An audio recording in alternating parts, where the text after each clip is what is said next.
He's not even here. He jumped out the window. Yes, you're not allowed to use the door. You have to rappel down the side of the building to get out, Mark.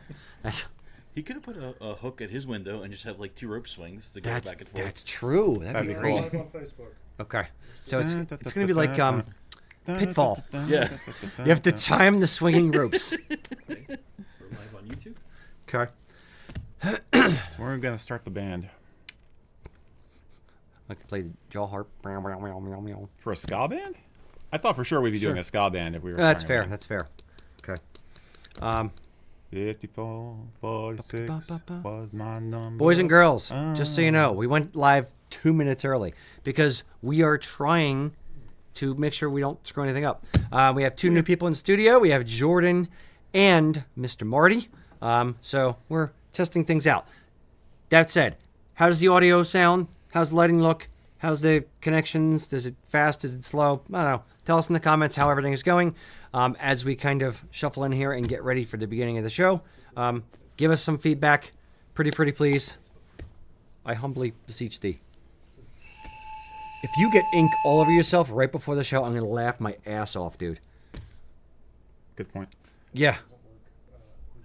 We may or may not be streaming to the Kilts and Culture group. Okay. It's struggling to connect. Yeah. Okay. If it doesn't work, just We're Yep. good on the Facebook page. We're good on the Facebook page. send us now. Okay. All right. If we are Very not good. streaming there, then one of the mods of the group can share it Yep. per usual. Mac, That's how's fine. any comments on how we sound, how we look? Lighting is a touch dark. Lighting's a bit low. Okay. Audio is perfect. Audio's good but dark. So audio sounds Audio is good but dark. good. That's a nice one. audio. Dark audio. Yeah, it is Yeah. dark. Oh, it does look a lot darker on YouTube. Yeah, Oh, it yeah. really chops down there. It's foggy today in Spring City, Pennsylvania. It's fine Scottish weather. So you want to up the light? Do Then? we want to up the light or play with the f-stop or no? Yeah, let's up the light. I think that would be the easiest. Okay. one. Don't go above 90. Open the light. It's currently at 84. Do you want me to bump to 89, or you want me to? Sure. Gonna pump up the jam. Pump up the jam. Pump it up while the feet are bumping. Are you Let's a stop right Philomena there. Kunk fan? by Go any down chance? a little bit. Yes. Oh my God. You One got more.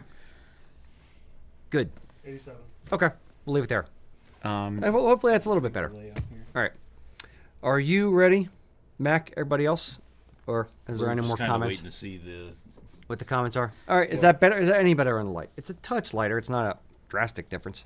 Tell me how YouTube looks now, and you could probably It's, turn your sound sideways. We're catching up now to where I bumped up the light on Facebook. Okay. The light. Don't go into the It light. looks better on that screen. I'll say that. Yeah. Yeah, no, here it looks fine. Yeah. Okay. But it's just on streaming. All right. As long as there's no major issues, then cool. Let's roll the intro. Cool. Roll it.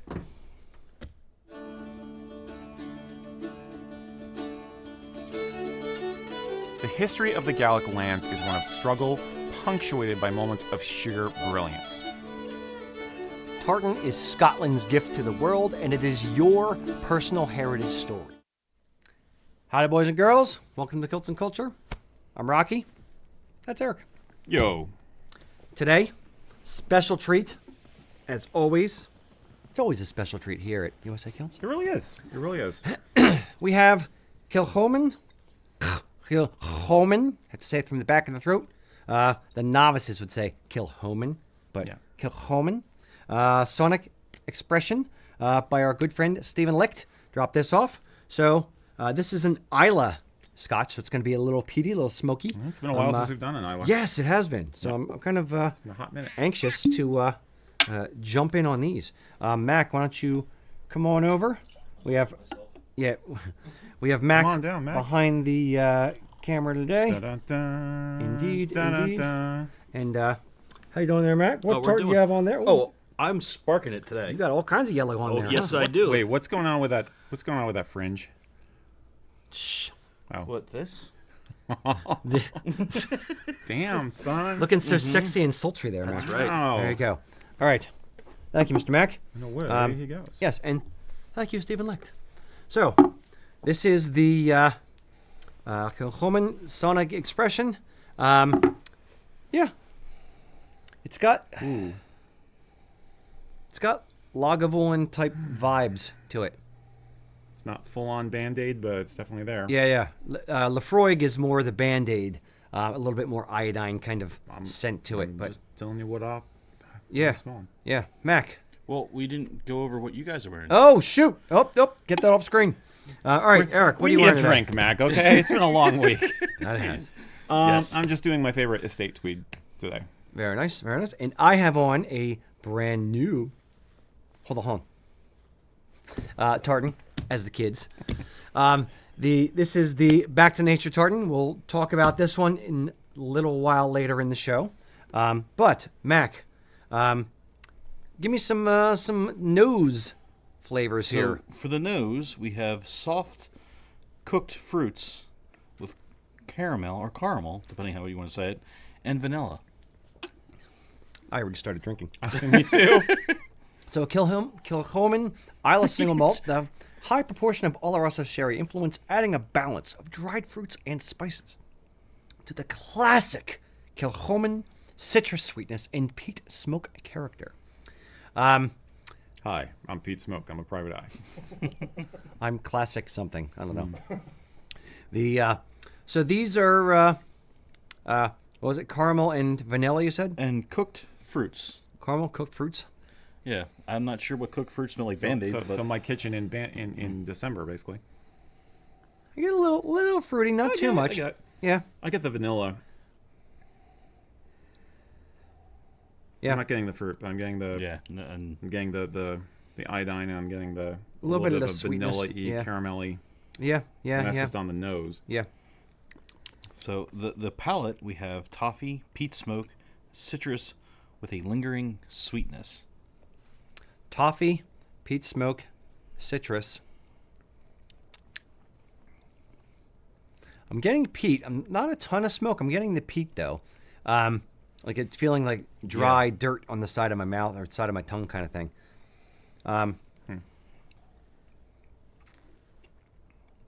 Finish with a balance of peat smoke, fruit, and sweetness. I do think the sweetness is there. Yeah. It's very Yeah. sweet Yeah. for an Isla. Yeah. It's very sweet. I'm gonna give it a little drop. Well, splishy splash. I'm almost scared to. I kind of like this one. I'm afraid to mess it up. Yeah, I think this is gonna Open open it up and chill it out a little nicely. bit. Yeah. Yo, chill out. You must chill.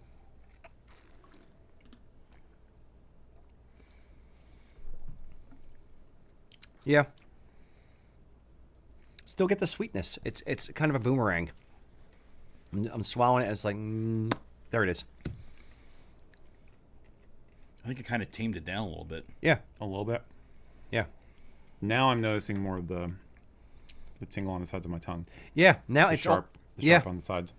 It's more than almost it was like before. metallic-y now. Mm-hmm. Yeah. Tastes like copper. Tastes like pennies. I'm in danger. You smell like dead monies. I think the I don't know, the peatiness is coming out more for me now. It cut Yeah. the sweetness. Watering it cut the sweetness for me. Maybe a little bit cut the sweetness, but it's still very very Was peaty. this a sherry cask? Yeah. Yes. Yeah, because yeah. I'm definitely picking up on that. Okay. I don't know. See, I think the sweetness is. I think that's for me that stayed. Maybe even went up a little bit versus what you're just getting. We need to remember, as always, that my palate is very different from these guys. Oh yeah, that's Yeah. Everyone's and palate's I'm different. starting my hay fever phase, so how I taste things could be way off. yeah. But yeah, I'm getting the lingering, Yeah. still sweet a little bit on the sides. Mm-hmm. Yeah. Okay. I think almost a little longer now with the water Yeah. versus Yeah. without. All right, Mac. It's not linger. Score 1 to 10. Get in there. I'm gonna give it a little bit more water Yeah, on I'm there. gonna try that too. I'm gonna go 7-3. 7-3. Oh, you bastard! Okay. Stole my score. All right, Eric. 7-3 maybe. I'll go 7-8. I actually like this one. Okay. I haven't. Maybe it's just because I haven't had something peaty in a while, but I'm definitely enjoying this. Okay. It's nice. It's a really nice balance for me. Yeah, it's smooth. It's not burning on the way down, anything like that. It's not like repeating on me or anything. But it's got enough of that PD umame kind of a vibe to it. I mean, yes, I use the word umame. Don't at me. I'm really liking it. This will be a good fall. This is that I was thinking the same Yeah, thing. the It feels like a Isla fall or Smoky winter. feels more like Definitely wintry feels like fall or winter. Less spring summer. It's like almost it's what 80 degrees outside today. Annoying. So yeah, I can imagine this in front of my fire. I mean, it Yeah. sounds stupid to say it, but I seriously can imagine. or drinking this. camping like late at night or something. Camping? Yeah. Yeah. All right. I'll go 7-4. I'm right with you, Mac. I'm gonna go 7-4. It's a good Isla. I don't know if I'm in the mood for an Isla today, but it's a good Isla. So there you go. There you have it. Excellent. Well, I get to keep the bottle then. I guess I like it the most. So. Sorry, sir. Give them an inch to take a mile. All right. Boys and girls, as always, we are a bunch of humble servants here to answer whatever questions you have, Kilts or culture related. So down in the comments, load in any questions you have for Eric or I or Mac. And while we're waiting for the comments to start rolling in, Eric, why don't you Any regale questions? us with one of our... Reasonable, Reloaded. non-personal questions, if you please. Noah Barnett said, tucked or untucked shirts, t-shirts, button-downs, any shirt, really. Thoughts, feelings, opinions. Okay. Should you always tuck your shirt when you're wearing a kilt? Or anything. Let's talk about all tops, so to speak. Halter So tops. I default to tucked in for 95% of the things I would wear, as far as with Highland dress.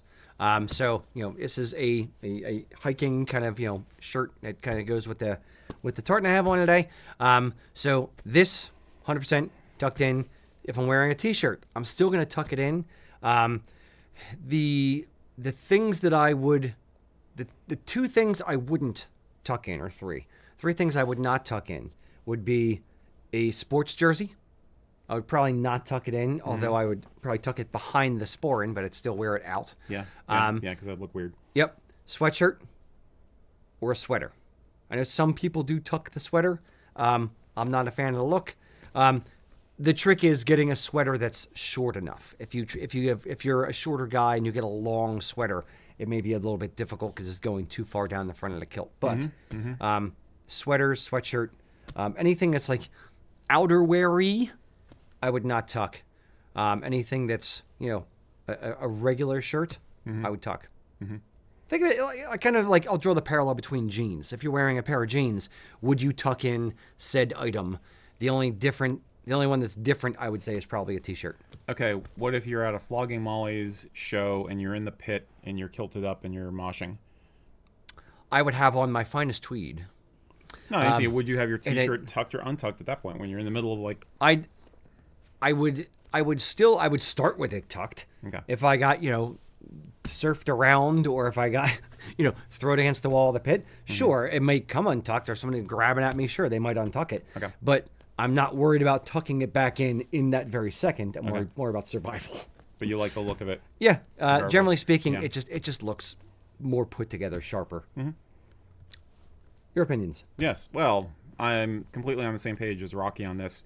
For one once. point of often, but point of tip though, if you're thinking about doing a sweater vest or a sweater with a kilt, whether you're tucking or not tucking, I often look at one size down than I would normally take with Saxon wear, because it will ride a little higher and it form fits your body a little better. If you're the kind of person who likes the look of tucking in a sweater vest, which I've seen done, it's kind of an old school thing. I really don't care for it, but people do it.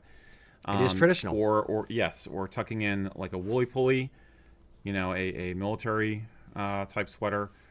Again, make sure it's a form-fitting, not loosey and rumply size, but kind of crisp fit on you. So maybe a size smaller than what you normally get. But other than that, yeah, I'm not a fan of untucked shirts. I'm not a fan of tucked in warmth layers. But that's me. That's fair. That's a fair point. Warmth layers shouldn't be tucked. Yeah, warmth layers versus shirts. Generally speaking, but yes, a sweater vest 100% is traditional. So if you wear a sweater vest and you want to tuck it in, especially like a Fair Isle one or something like that, then have at it. There's no shade being thrown here. That's what you see most often. Yeah. It's Fair Isle sweaters. Yep, Yeah. agreed. Yeah. Excellent. Hope that helps. Blurb. Mr. Mack, do we have people loading in comments from the interwebs? We do have a few coming in. Lovely. I think everyone's still waking up. It's a little slower than some lives, but Okay. We need help, boys and girls. Please give us more questions. but It's going to be a long 2 hours just me staring at you.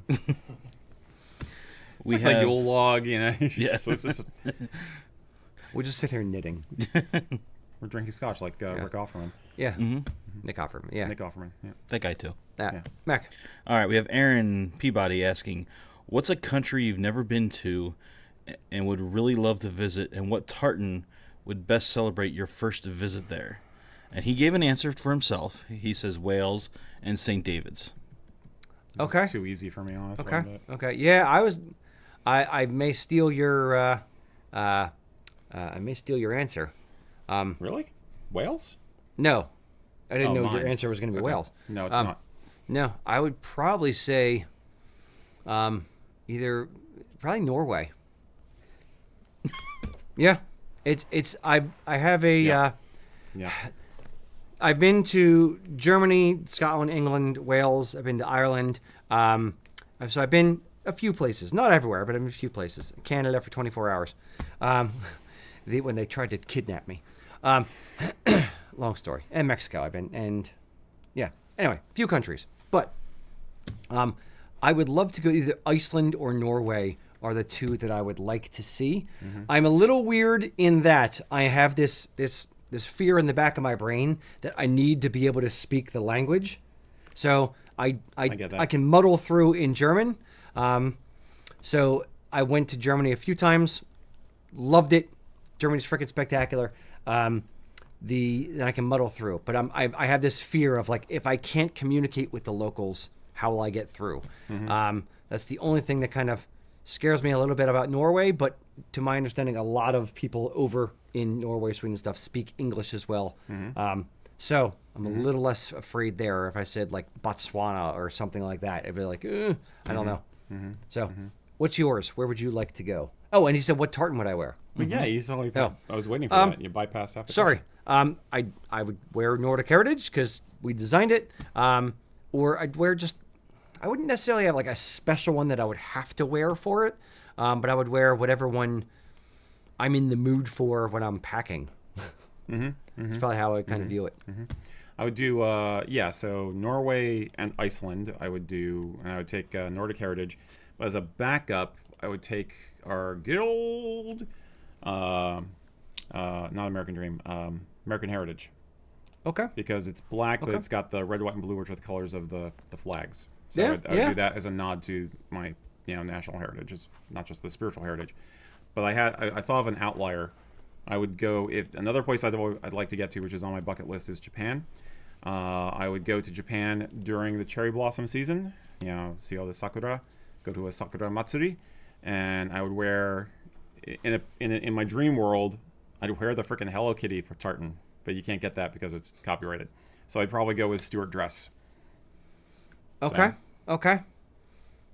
Now I'll throw out my other odd one, then we'll go to Mac and I'll get his opinion on it. But my other odd one would be, I would actually love to go to Australia. I'd love to go to Australia. I agree. The 24-hour plane ride would be a bit much. I hate that because you're just wasting so much vacation time. But I think going to Australia would be pretty awesome. I agree. New Zealand. Yeah, New Zealand. See the sheep. See what the actual wool for most of the kilts comes Like from. the Hobbit village. That's what I remember. Yeah. No, but it's now. If you went to Australia, would you go more like cities, East Coast kind of thing, or would you go a little outback trek? Would you do both? Depends I'd on how probably much- try to do both. I'd do both, depending Yeah. on how much time I have. I have friends who are such fans of Japanese culture that they actually took jobs in Thailand, so they could use that as a jumping off point to everywhere in Asia. So they basically went to Japan all the time, and they went down to New Zealand a couple times. They went into inland China. But I like it. I like it. But yes, I think. I mean, it kind of gets into the vibe of the place you're going to. Like, so I'm thinking of like, the season and also the aesthetic of the culture there. So Yeah, that's fair. That's fair. Mac, where would you go, and what tartan would you wear? I think, like you've already kind of hit some of the answers that I would have maybe potentially said, like Australia, New Zealand. I've never been to Germany as well. That'd be a place, but Belgium Okay. Oh, Okay. yeah, okay. I is see where why. I know for why. those who've been following along in the show in previous episodes, we've talked about World War One, and I would definitely like Belgium would be a place that I'd want to go. Probably Red Hackle. Okay. For that, be- absolutely. Yeah. Yeah. Yeah. Yeah. Nice. Quick aside, housekeeping. We have a small, not one of our high production numbers, but we do have a small video on Mac producing how we produce reenactor kilts, particularly in this case for World War One. We have a video on that coming out soon, Nice. like possibly even next week, I think. So, Nice. Get on that. So stay Good one. tuned. Excellent. Okay. There you go. Nice. Interesting question. We should Interesting do a question. USA Kilts road trip, tour trip, and like pack everybody into a plane and a bus, and the Kilts and Culture Idiots Abroad tour. You got Jamesy to show us around, Yeah. Yeah. With Moxie. No, we get one of those cargo planes. Yeah. Okay. And the plane doesn't even land. They just get low cigarette and like deploying tanks, Now, crate, UPS. I'll poke holes in it for you. You'll be fine. Okay. That's how we wind up in As long as I get in Madagascar. Yeah. As long as like oxygen tank, I'm good. Exactly. Trail mix for the trip. You'll be good. I think it would be a blast to actually go and shoot in the UK. I would love to do a trip like that. Fair. Not this year. Adam Curie said, what could be some specifically non-traditional options to wear under a Prince Charlie rather than a waistcoat or vest? Now, note he's not talking about shirts, but I think we can include that. But Okay. can you get away with wearing a Prince Charlie jacket in a less than formal setting or a more avant-garde formal way by doing something different? Is he wearing it for formal? Did he say or no? He does not specify, so I think we can go all over the map with this, Okay. As we are wont to do. as we are wont. So I will say this. We'll take it down both paths. So we'll do the formal path and then the whatever the hell you want path. Okay. So if we are going down the formal path, what other options can you wear underneath a Prince Charlie coatee other than a waistcoat or a vest? I wouldn't. It's when you're talking about black tie, formal Highland wear type events. There's kind of a uniform. It's like a tuxedo, like anything else. There's a bit of a uniformality to it. So the Prince Charlie jacket or coatee comes with a 3-button vest. Occasionally comes with a 5-button vest, but that's what's expected to be worn with it. Have I seen guys wearing a jacket with a Prince Charlie jacket only with a cummerbund or something like that? Ugh. Yes, but it's again with the kilt, it doesn't look great because you have this big old cummerbund like overlapping the top of the kilt and meh at best. So for me, for my money, no. If I'm going to a formal event, I am doing what is required. I don't want to stand out and be different for the sake of being different at those types of events. If I'm going to be different, then I would wear a different formal jacket. I'd wear a regulation doublet or something like that. That is a similar to a Prince Charlie. It's still very formal, but it's different. I wouldn't just wear the Prince Charlie coatee and not have a vest or a waistcoat on. What are your thoughts on the officially formal end of it? Would you wear anything aside from a Prince Charlie jacket and vest? I'd probably wear a kilt with it. I wouldn't go. Chippendale? Yeah. Yeah, Okay. yeah, I wouldn't do that. Yeah, I mean, I'm pretty much on the same page as Rocky, but I'll give a little bit of latitude. I have seen people who, if they're worried about how the vest is going to ride or how it's going to look, I have seen people do a Prince Charlie coatee with a wing collar shirt and bow tie sometimes with studs, which is not what we usually recommend in this day and age. And they will have a belt and buckle because they want to show off the bling of the buckle instead of having the waistcoat. Now, that's a problem if you're going to wear a dress sporran. So again, we're getting into that problem area. If you're wearing a Prince Charlie sporran, then maybe, but yeah, but I have seen people do that. Yeah. I have seen people who are more gentlemen of substance who veer in that direction because it feels more comfortable for some of them is what I've gathered. But I wouldn't necessarily recommend it. I think that again, that the jacket is intentionally meant to be worn open. It does not close. So the waistcoat, very low cut waistcoat that goes with that outfit, is meant to finish the silhouette and cleanly top off where the kilt joins your shirt, so you don't have foofy shirt hanging out. And then it just makes your silhouette nice and clean before you go into the tartan of the kilt and the sporran. There's a reason it is designed the way it is. I have one other thought. Maybe they are asking, and which I have seen before, which has been a question before. If you are a gentleman of substance and you outgrow the vest. So maybe it's a last minute thing. They don't have time to buy a new vest, and the jacket still fits up top, but the belly maybe has grown over time. So they don't have anything that fits, or they can't close the vest on the bottom. Maybe that's why. I think some people do it as a make do kind of a thing. For Yeah, sure. yeah. But I think anytime you remove the waistcoat, then you're getting into that whole foof of the shirt problem. Yep. Which disrupts your silhouette and doesn't look great. So. Okay, now. Okay. So for formal, Set we're that essentially aside. saying, nah, I wouldn't wear anything else other than that.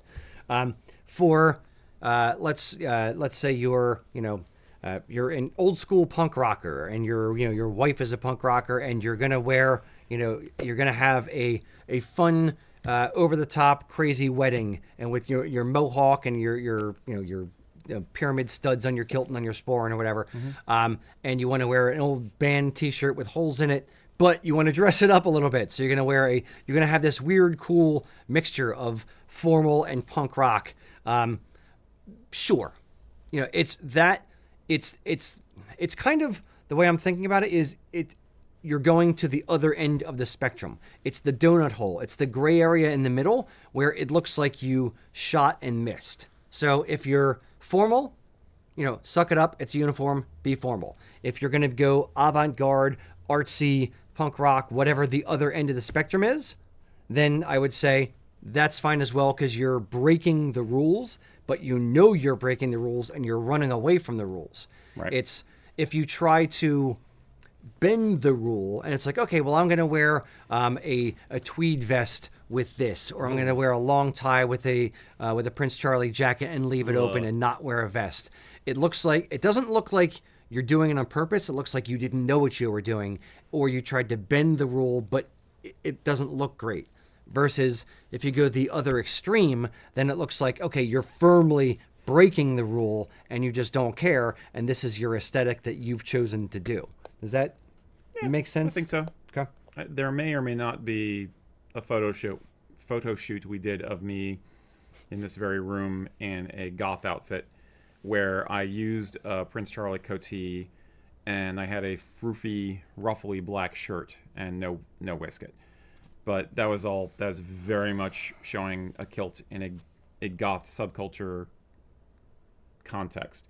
And it is a kind of outfit that I could definitely see people from that culture wearing for a fancy event, a really big night out, or even a wedding.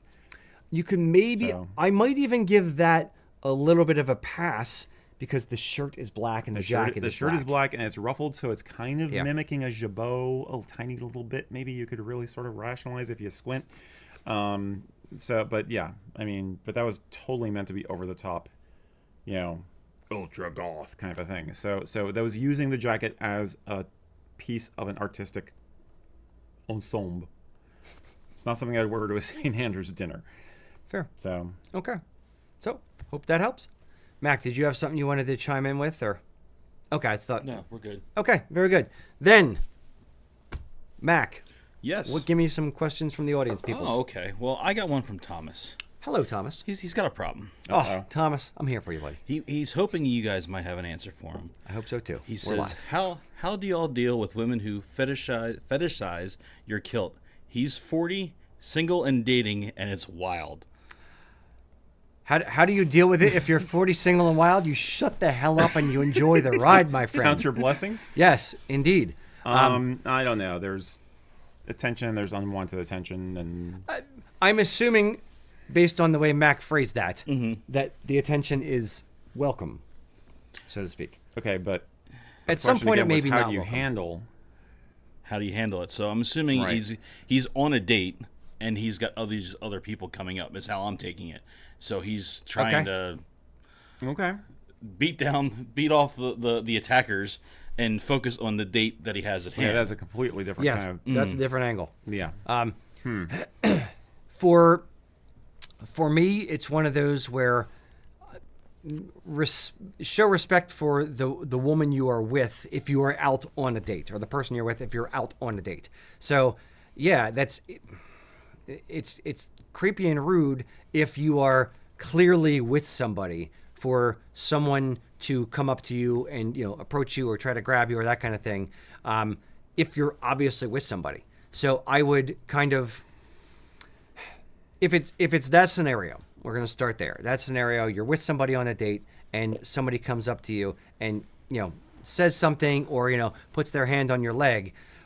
How I would probably handle it is I would grab their hand and move it away, be like, excuse me, it's inappropriate. And just kind of in a stern, non-threatening, as polite as you can be in that moment way, just, that's inappropriate. Let's not do that, shall we? I'm here with my friend Lisa today, so I'd appreciate a little bit of decorum from you, please. You scold them in a classy way. You don't make a big scene about it. You don't make a big fuss, but you remove them. A lot of times it happens at a bar where the women have had a few things, a few libations, a few cocktails, and human nature is what human nature is, and some women really dig on guys in kilts. So if I was with someone, that is probably how I would handle it. Or, and if it becomes a problem, like they won't leave you alone, maybe say, like, look, I don't want to have to ask the bartender to intervene here. Just please leave us alone. I'm on a date with this person. I really am not interested. Thank you for all the affection and the interest, but I'm not interested. And move on from there. If it really is an issue, then talk to a bouncer or talk to the bartender and be like, look, she's really creeping me out. Can you ask her to knock it off, please, and intervene here and, have the establishment kind of step in? Mm-hmm. Thoughts?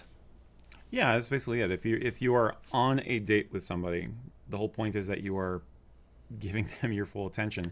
And there's a lot of different angles to dealing with kilt lifters in general. But if you are on a date with someone already, then this is your opportunity to basically reinforce for them that you are only interested in their attention.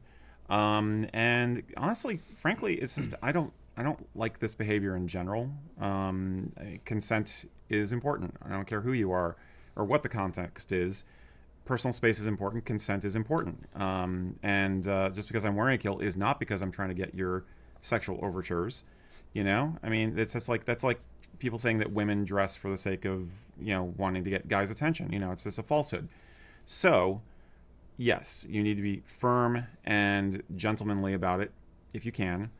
And I think communicating with your date is important also. So say, I hope this isn't too much for you, and this depends on how comfortable they are with you being in a kilt too. I mean, how long have you been dating this person, or is this brand new, or did you wear it to impress them? I mean, we know sometimes that some women are like, oh, I don't want to go out with him in a kilt because he's going to get all this attention. I'm going to feel insecure. So making sure you're sensitive to her feelings specifically is the first thing. That's the foundation. And it may be that you need to say, I get some attention like this sometimes. I hope you understand this is my personal expression. I want you to be comfortable. How are you feeling? Communicate with them first. Bottom line. Yeah. Now, go ahead. I'm sorry. I was going to jump onto an expansion of the topic, so go ahead. Okay. But now, let's go the other direction. You're not on a date. You're just out with your friends at a bar. Right. And women come up and approach you. great. Use it as an icebreaker. If I could travel back in time to, 21, 22, 23-year-old Rocky and be like, dude, you're not the best looking guy in the world, but if you want women to talk to you, if you want an icebreaker that's easy as anything, wear a kilt.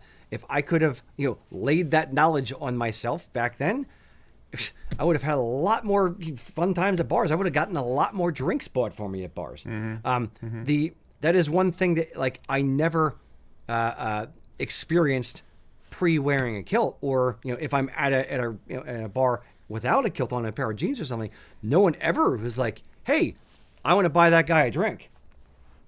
It just doesn't happen. But when you're wearing a kilt, whether it's guys buying you drinks or women buying you drinks, it happens. It's a weird phenomenon.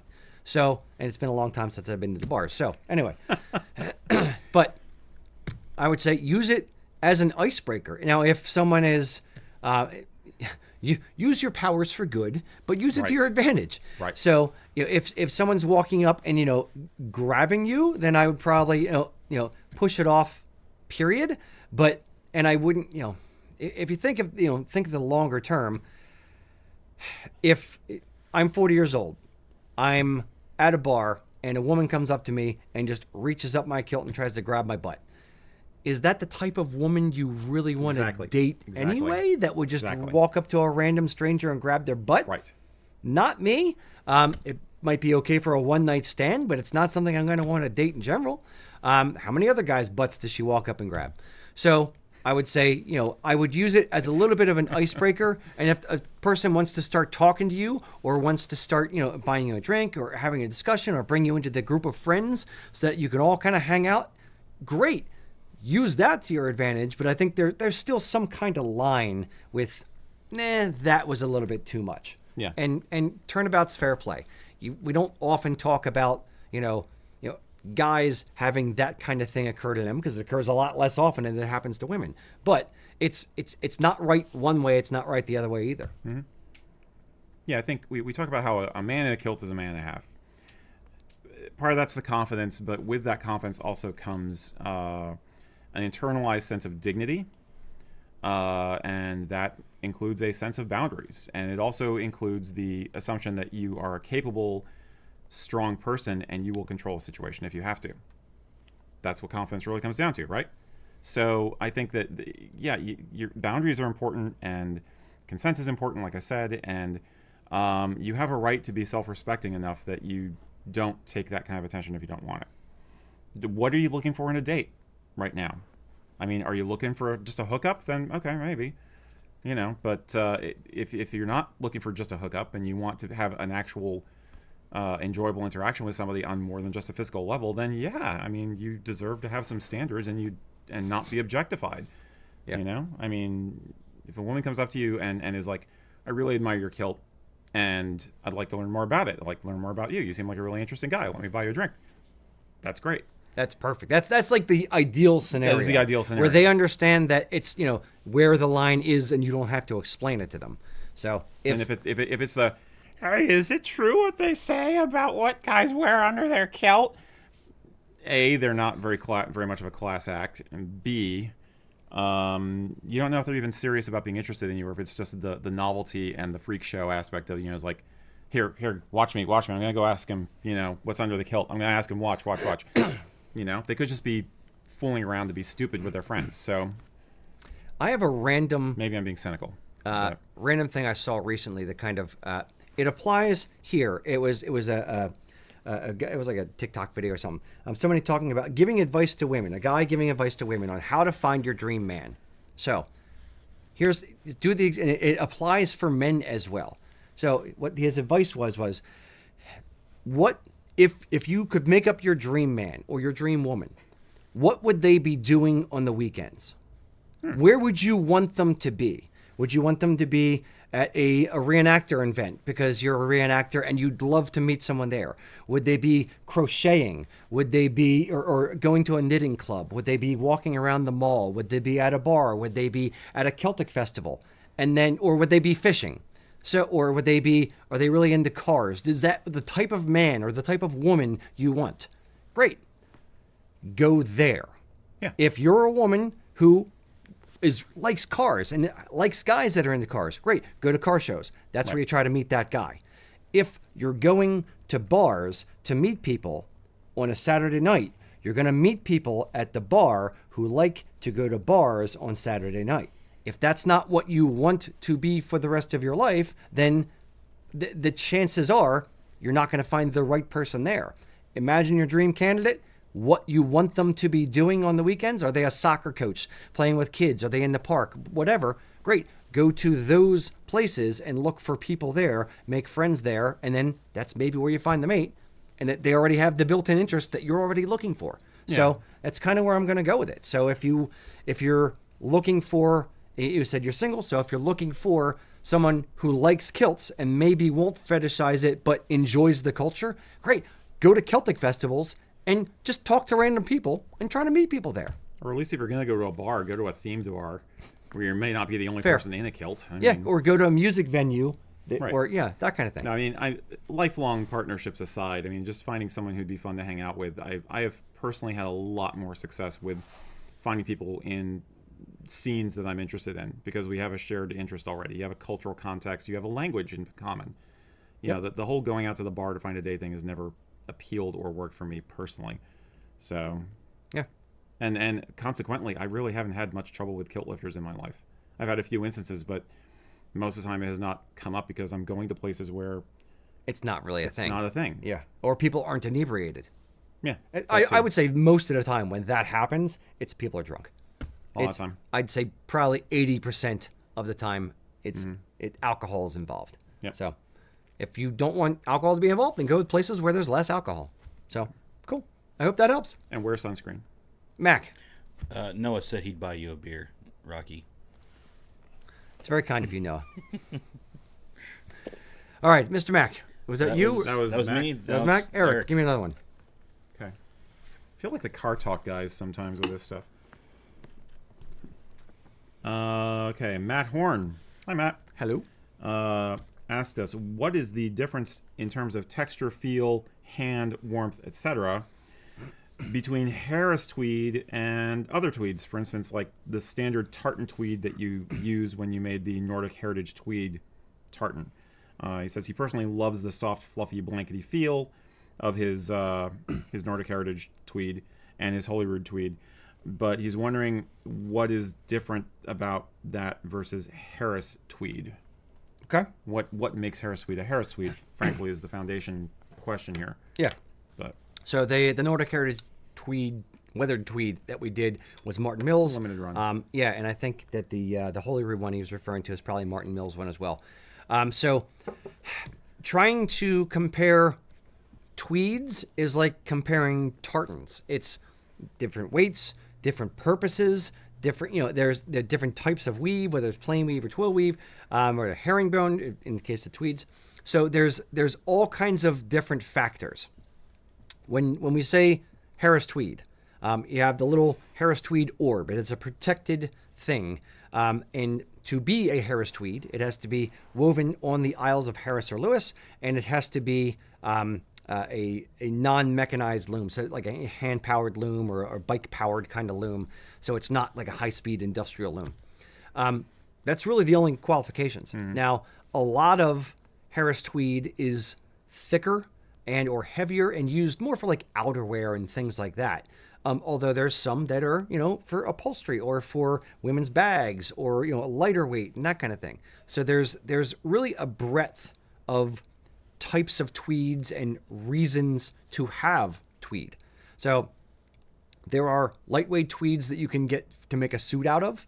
There's, a little bit heavier weight and a little bit spongier that like kilts are made out of, or maybe for upholstery or stuff. There's heavier, like outerwear, like jackets, or +4s and things like that, Right. that are, meant to be hard wearing and, thorn proof kind of thing. So I would say there's no direct, easy comparison of, Harris tweed is this and everything else is that. There's very much a sliding scale of what tweeds are used for and how they feel and how they act and what the best horse is for the best course. yeah. Mac, do you have any thoughts on tweed, Harris tweed versus others? I mean, it's working with some of them. They like can be really spongy, and I know with sewing them, like it's always a gamble what level you're gonna get on that stuff. Like Loch Herons and Martin Mills tweeds are a little. Loch Herons is a little softer and it rips very, very easy. Some of Yes. theirs, some of their old stuff.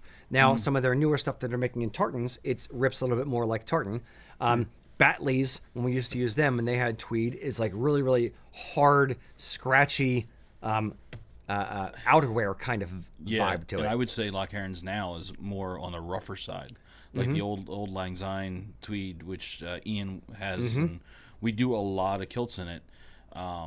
Is very, very scratchy with working on it. Yeah.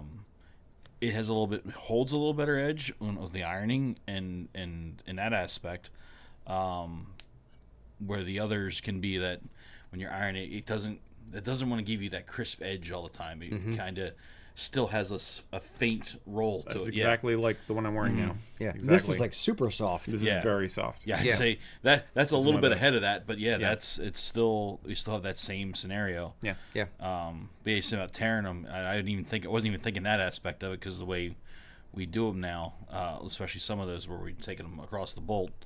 But yeah, it's just that feel is completely different between all of them. And when you look at some of the different mills that produce a lot of tweed, like Isla Willa Mill or Lovett Mill and things like Yes. that, they have different ranges and different weights. So their tweeds may be 11 ounce, 15 ounce, and 19 ounce, where it's like the 19 ounce stuff is generally heavier, thicker, typically a little bit scratchier and more for outerwear versus upholstery is maybe a medium weight, where the lighter weight stuff is more for against the skin where it's a little bit softer and that kind of thing. So yeah, there's no one-to-one comparison Harris tweed to everything else. It's different horses for different courses, and it sounds Yeah. like that's what you're feeling as well. Yeah, I mean, I have one of my kilts that's tweed is from the Lovett Mill, and it is very, very soft. Is that their That's the window pane one. the lighter weight or the Kirkton? Kirkton's like 15 ounce, and they have a lighter weight I range. think it's been so long. Okay. I don't remember anymore. But Okay. yeah, that's I mean compared to like some of the Martin Mills, even the vests and jackets that I have,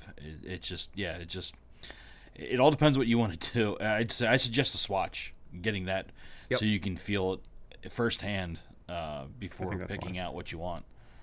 Agreed. Now, so, okay, is there any point to considering Harris tweed For a for a kilt? kilt at all, other than you want that sense of, oh, this was made by hand, using the term extremely loosely, Yeah, for the Harris tweed. Yeah. basically just for the name? Yeah, there are people who have said like there's a couple companies I've seen in the past who have done kilts made from Harris tweed, Okay. and that's fine. It's generally speaking, it's a little bit heavier, generally a little bit heavier, a little bit scratchier, but it's very, very, very hard wearing. And some people just want the bragging rights of, yes, this is Harris tweed. Yeah, that's kinda what and I was wondering. The material I've had over there for quite some time, up on top of the gray rack over there, that we had specially woven for my War One unit, the cannel tartan. That is made from a Harris weaver, Really? but it's not a Harris tweed. It's Happens to be a weaver who's it's on. yeah. So it's that I would say is a little bit more firmer, has a little bit more what he was just saying about having that the weight behind it. But yeah, stiffer hand to it. yeah, but I'd be the only comparison that I really have to anything Harris that I've gotten.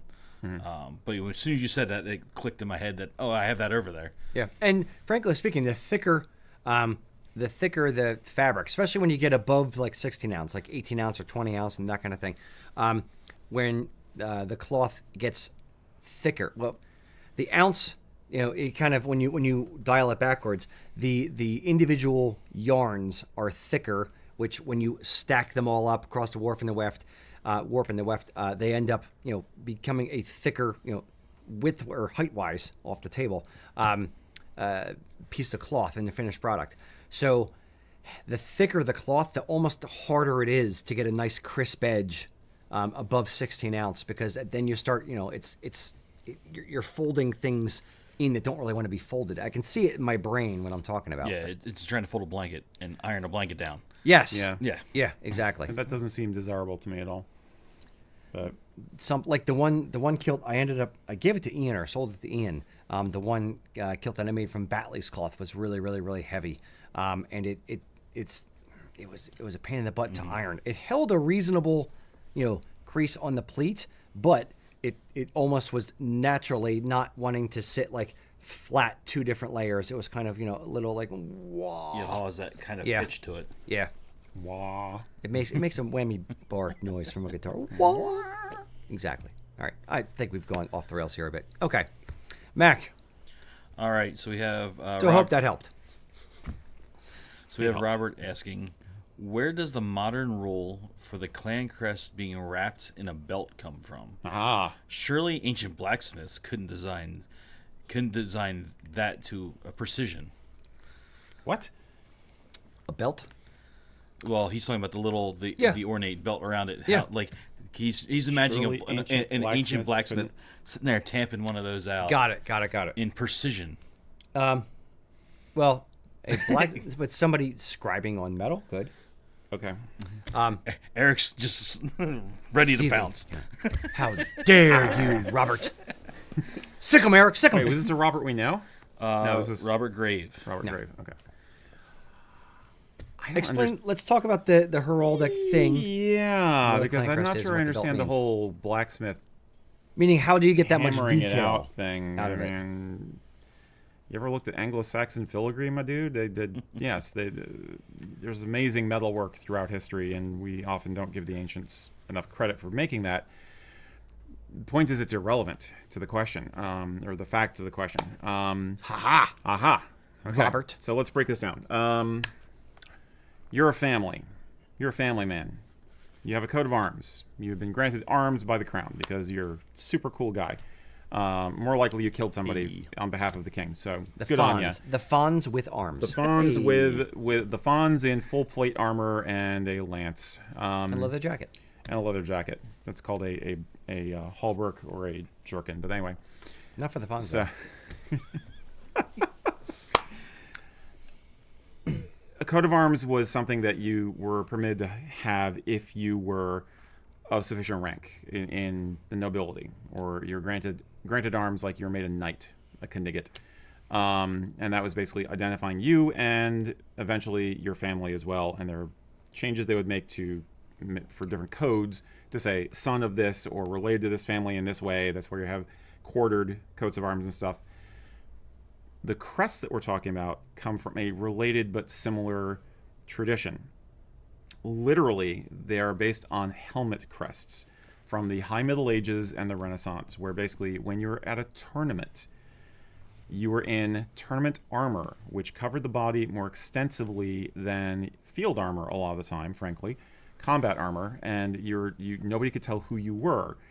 Also, you wanted to show off. You wanted to be super pizzazzy and cool. This is like your fancy duds because you're showing off for the crowd. Jazz hands.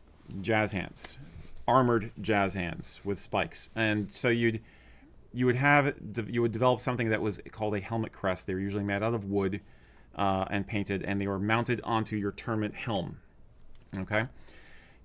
Often they would pick up an element from your coat of arms, your heraldic device. So you might, if you have a dragon on your coat of arms, you might have a dragon head as your crest. The crests became a way to quickly identify you, and then in later years also your possessions or even your household. Okay, so that's step one. This is related to something called livery, which was basically the uniform pieces you would have your retainers or your household servants and stuff wearing. Sometimes it could be as simple as a reduced version of your coat of arms, which was called a badge, or it might be a version of the crest. Okay? When the 19th century came along and people got really into this stuff in Scotland, people started using the helmet crests of the old armiger families, the landed families who had a coat of arms and therefore probably had a crest as well. At some point in history, basically people started registering and designing them at the same time. And you would use that as shorthand of saying, I am this guy. And but then the whole idea of showing adherence, loyalty to a clan chief, to a family, not a blood relation exactly, tenuous blood relation, which is what most of us clan members are. You know, it's like I'm related to so-and-so who's related to so-and-so and so-and-so. But I'm loyal to the chief. That's the bottom line. I'm loyal to the chief. If you are a chief, you could wear just your device, just your crest, and you'd usually also wear eagle feathers to indicate your rank. And or on a circlet. And on a straight circle. If you are an armiger, you can do that. That armiger being someone who bears arms, a coat of arms. The idea came about, I'm pretty 90% certain it was in the 19th century, of using the belt around with the motto in it as a way to differentiate between I'm a member of the family, or I am the chief, versus I am expressing my loyalty to the clan. It is not a belt like you'd wear around your waist. It is actually a garter. You may have heard of the Order of the Garter, which is the highest order of chivalry in Britain, in England. The reason they have that name is because they wore these garters that had the motto of the order embroidered on it, and they always wear them on, I think it's the left leg. That's where the idea came from. So basically, it's like having it's kind of like being a knight of the garter. You know, you got this garter, and you got the motto of the clan there, and it's just showing your loyalty and your attachment. So it is modern in the sense that I don't believe the tradition of representing clan members in that way predates the Victorians. 90% certain on that, but yeah, my fellow nerds out there, if you want to chime in, let me know. But I'm pretty sure it's basically a Victorian thing, or at least a 19th century thing. So how did they That's the long story. Yes, but how did they get the level of detail in? It's not a cast level of detail from way back then. There's also people who, metalsmiths who would work, with fine tools to do these things. There's old, how did they stamp coins, back in Roman times? There's still a detail on them. There's still a good way to do the thing. Right. So it's not that it has to be cast where you lose a lot of the detail, or could have lost a lot frankly, of the detail. the idea comes from graphical art first and was made into jewelry later. Yeah. The graphical representation predates the idea of I'm going to slap this on my hat. So, Little hat slapping. In the old days, you would take the pin and you just put it right into your skull, because you literally show your loyalty by bleeding for the clan. So is the helm crest the ancient version of the "Hello, my name is" sticker tag that you wear on your shirts? It's more like being in a football team, honestly. Okay, Or a so it's little like the bit. number on the jersey. Okay, It's like a number on a jersey. I mean, Okay. yes, that's kind of part of it. And it's just like the whole point of heraldry was that there are rules to how it's designed because you could see it from a long distance away. And helmet crest became the same thing, is you wanted to be able to be identified very easily at a glance from a long distance away. Also, in the tournament context, you could gain points by totally ripping your opponent to shreds by like destroying their crest in the middle of the combat. He was like, yeah, just just mean. fucked up his mean. crest. Yeah, it is mean. It was a very mean sport, extremely mean sport. So No. they didn't mess around. Don't like it. Nope. Long story short, that is where the belt design, it's actually a garter, comes from in clan regalia. Yeah. Ta-da! Ba-dum-bum. The more you know. Yep. Excellent. All right, that was you or Mac? Holy shit, that took forever. I'm so sorry. It was me. All right, now it's almost mid-show, so let's do a little video. Let's do a little something to show you some of the stuff we've been working on recently. Maybe a new tartan that I'm wearing.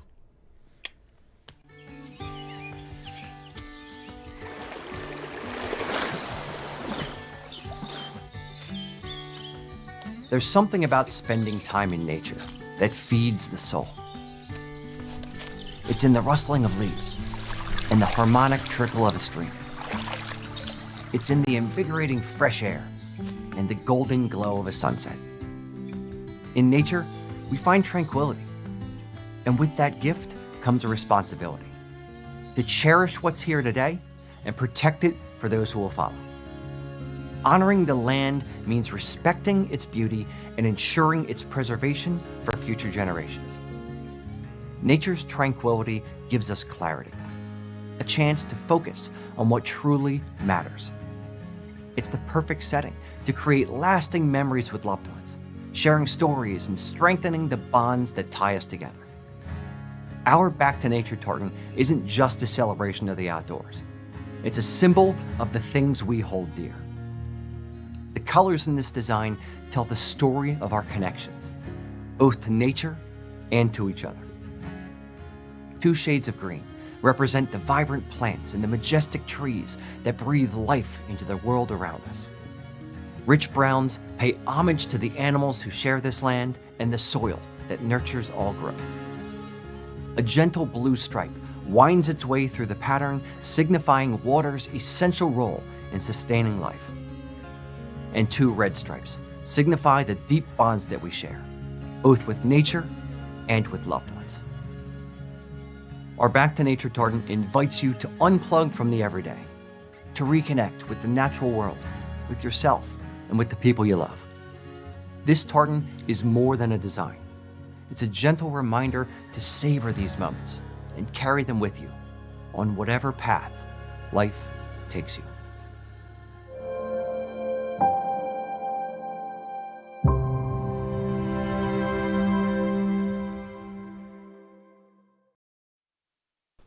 All right, so that is our brand spanking new Back to Nature tartan. Let me know, guys, in the comments what you think of it. What do you think of the design? Yay, nay, miss, or home run? I want to know, does that make you feel like, I feel like it feels like the woods. It feels like a hike in nature. That feels like something that speaks to my soul. Yeah, this was a fun one. When we did this one, my original concept for it, I took a freaking right-hand turn. The original concept for it was to go very, very like camouflagey. Yeah. So a lot of like, blurriness in the colors and, like kind of being inspired by like Digicam or, some of the more, muddled tartans we've been doing. But I ended up with a little bit of it, but not too much. And I really, really like where it ended up. Yeah, me too. I mean, we'd originally been we were originally inspired by like bushcrafting type vibes, and then we realized that for most people this is actually about a more casual experience and it's about family. So trying to bring those elements together, the positivity and the rejuvenation that comes from it, and the grounding. It's and the very serenity. grounded. Yep. Yeah, exactly.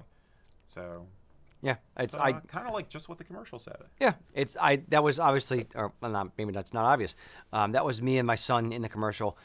We go hiking is it. I won't say hiking. We're not going like for out into the bush, but we'll go on trails and stuff every other Sunday or so. Just as a chance to connect father and son, go out in nature, and just kind of leave electronics away. Just kind of be present in the moment. As weird as and hippy dippy as it sounds, feeling saying it. I know, but it's just kind of just connect without all the rest of the stuff. Yeah. And it means something to me. It's being out in nature and not having all the rest of the things buzzing in your head. Like you talked about, like we talked about, this could be for bushcrafting, for hunters, for people who just love being in nature, for anybody, and it's something that everybody can get behind. And it's nature. Like we all want it to be good and exist beyond us. So it's the thing that I think that's kind of draws us all together, right, left, and center. I think as far as the look of the tartan itself is concerned, it gives me like late summer. First of all, it makes me think of pine forests more than deciduous, personally. Fair. And it makes me think of late summer or fall, because there's enough of the brown in it and just that little touch of red. It just it feels a little on the autumnal side. So I think it's a really good. I mean, talking fashion only at the moment, but I think it's a really good option for that kind of seasonal vibe. Yeah, I'd say it's late mellow. It's mellow like late summer or fall. Yeah, I don't think it has necessarily spring vibes, but it definitely has summer vibes. It's just when everything's in full bloom and it's no longer the light green. It's like the real the real green. Exactly. But color palette wise, I wanted to do. I've always wanted to see more brown and green tartan, so I thought this was a good chance to do that. I wanted to go, generally speaking, with a muted kind of Let's vibe put the full to it. screen up for a second. Yeah, We got that. yeah. So we have the muted green and a dark bodily kind of green, and then we have a nice earthy brown, and then a tan, like dry dirt kind of brown, or like what looks like a deer or a fox, or some kind of the critters. So and the watery kind of blue in there adds a nice little punch in the green. Again, that's kind of the muted section, and then the blood red stripes and the stuff like that. So yeah, it's one that the more I sat with it after designing it, the more I sat with it, the more I was just like, yeah, it's growing on me. I got the goosebumps after thinking about it for a while. That's the goosebumps test. It's always that with a design with him. He's like, yeah, it's okay, but it's not giving me goosebumps. Yeah, it's not there yet. It's not, and then suddenly it hits, and you're just like, yep, that's it. Nope, stop, that's it. So, yeah, I am very curious how you guys feel about it. So let me know in the comments. Do you like it? Does it represent summer, spring, fall, outdoors vibe to you? Let me know. I'll say it now. It'd go great with a scout uniform. Yep, 100%. Especially old school. If you're still using the red sliders and the red cuffs on the socks, it'd be pretty awesome for a scout uniform. This is This is part of our America 250 collection. This one is available for pre-order. We're doing from essentially a couple days ago, so May 1st through the end of May, and yeah, we'll probably have it for a while afterwards. But this is one I'm excited about. Mac, what are the people saying out there in the comments? Obviously, one of the first questions we get on all these is PV. Is it going to be available in PV? Yep, depends on how popular it is. Depends on the coloration. I think this one has a reasonable chance. If I'm thinking of the colors correctly, the browns are the big difficult thing with PV. Yeah. But somebody did ask if there was any marled threads in this one. No, this one there's no marled threads. So one of the things that I'm trying to do in the America 250 collection is every individual one, I'm trying to have it be different than the other ones that are part of the collection. So I don't want to be just doing samey. I don't want to have a line that all looks the same or it's all derivative. So the some of them we use marled yarns, others we don't. Some of them are very, very like blurry, where we have a lot of little lines close together to give like a gradient kind of effect to it. Other ones, less so. Some of them are going to be bolder colors like Grand Canyon. Others are more subdued colors. So we're really trying to go different directions with every single one while still giving a good representation of what people think of when they think of that thing. So for this one, obviously, back to nature, we wanted to use very, very earthy, natural kind of colors. For Grand Canyon, we looked at, inspired by the colors that are found in the Grand Canyon. For the spark tartan, it looks like an explosion of a spark, that kind of thing. For Purple Mountains, obviously has to have purple in it. So we are going very, very different directions with them. Some of that applies to, polyviscose yarns as well. Some of it doesn't. But we're trying to do, not pigeonholed into just doing one style or one thing or one color palette or all marled yarns or whatever. We're trying to do different and fun stuff with each one and treat each one like the individual piece of art that it should be. It's supposed to be. Yep. Right. Yeah, I could see where somebody would think that this would be one that you would naturally expect marled yarn rather would be an option. It would lend itself to this design, but in this particular case, no. Yeah. I think that the soft gradient stuff tends to be more for the natural landscape pieces we've done, whereas stuff that's more related to humans, for lack of a better word, is going to be a little bit more civilization, is going to be a little bit more dramatic and less squishy. Yeah. You know what I mean? Yes. Like American Worker, I'm not expecting to have a lot of gradients in it necessarily. Maybe I'll be wrong. Only time will tell. Yes, indeed. I have a couple drafts to that one. We have County Fair, Fair. is in the bag. We're waiting on that one. Hope it arrives in time, House of Edgar. If you're watching, House of Edgar. Get it on the schedule. So County Fair is in the bag. We have American Worker half in the bag. Not in the bag, but finished. And we have Amber Waves. We may revisit that one slightly. I have to talk to you and Jillian and Ian about it. So we'll see if we're finalized on the design or not. We revisited it. We've given Amended? We've given it an alternate view Okay. in hopes that it'll sway you for the next one. Uh-oh. I'm being manipulated by my employees, everyone. just want to put it out there. That is now on record. I have nothing to do with this. So, yes. But yeah, generally speaking, we're trying to do a lot of fun, different things so it doesn't all feel samey. 'Cause that's America. Indeed. Mac, It's a complicated place. other thoughts?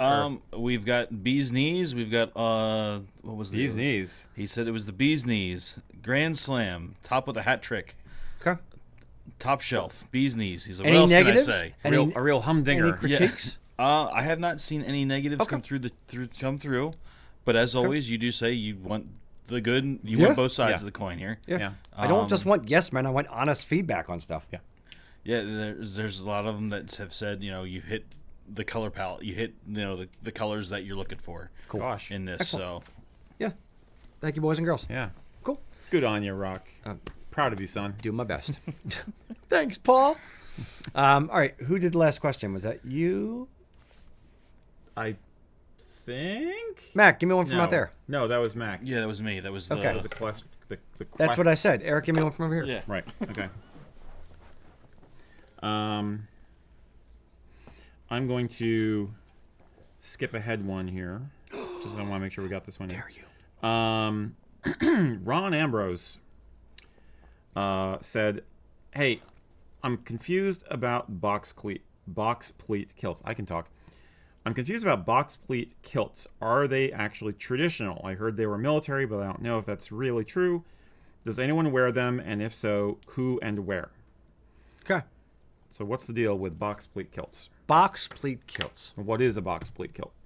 I'm so glad you asked. Why don't we bring in the photo of a box pleat kilt? There we go. Look at that right Because there.